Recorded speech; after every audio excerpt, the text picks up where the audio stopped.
वक्फ bill को लेकर असदुद्दीन ओवैसी के भड़काऊ बोल, कहा एक मस्जिद खोई, अब मस्जिद कब्रिस्तान को नहीं खोएंगे। हमारे नौजवानों ने चूड़ियां नहीं पहनी है, कानून बना तो देश में सामाजिक अस्थिरता पैदा होगी। वक्फ फिलिस्तीन के बहाने मोदी पर बरसे असदुद्दीन ओवैसी, कहा फिलिस्तीन में 40,000 मौत हुई, पीएम मोदी खामोश हैं, इजराइल को हथियार भेजा जा रहा है, मुसलमान मर रहे हैं। महाराष्ट्र के रत्नागिरी में आरएसएस के पथ संचलन को रोकने की कोशिश, दूसरे समुदाय के लोगों ने मार्च को रोकने के लिए नारेबाजी की। रत्नागिरी में झड़प पर वीडियो बीजेपी नेता नीतीश राणे ने सोशल मीडिया पर शेयर किया। नारेबाजी करने वालों को धमकी देते हुए लिखा, इसका हिसाब तो होगा, वो भी ब्याज के साथ। पश्चिम बंगाल के दार्जिलिंग दौरे पर रक्षा मंत्री राजनाथ सिंह विजयदशमी के मौके पर सुकना कैंट में शस्त्र पूजा की। राजनाथ सिंह ने सुकना कैंट में जवानों के साथ दशहरा मनाया, जवानों को तिलक लगाकर विजयदशमी की शुभकामनाएं दी। राजनाथ सिंह ने कहा, भारत एकमात्र देश जहां शस्त्रों और शास्त्रों दोनों की पूजा होती है, ये हमारी विशाल सांस्कृतिक परंपरा का प्रतीक है।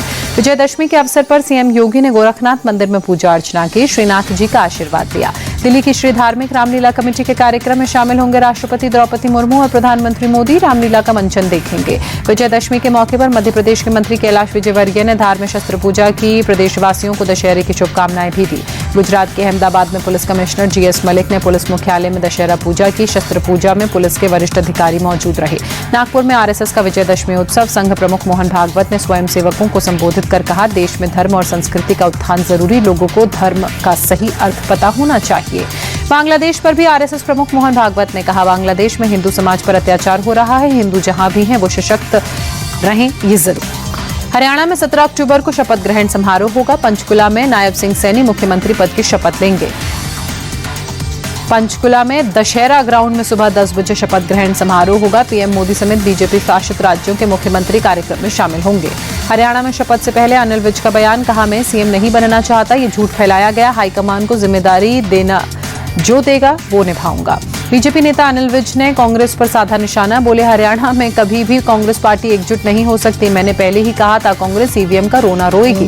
हरियाणा चुनाव के नतीजों पर कांग्रेस अध्यक्ष मल्लिकार्जुन खड़गे ने कहा, पूरा देश कह रहा है कि हरियाणा में कांग्रेस की जीत होगी, यहां तक कि बीजेपी भी कह रही थी, फिर क्या हुआ कि बीजेपी जीती और हम हारे।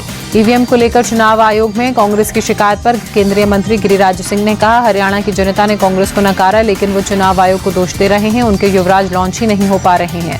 बीजेपी नेता शहजाद पूनावाला ने कांग्रेस पर साधा निशाना, कांग्रेस सच का सामना नहीं करना चाहती, जहां वे चुनाव जीतते हैं वहां ईवीएम ठीक है, जहां हारते हैं वहां ईवीएम खराब।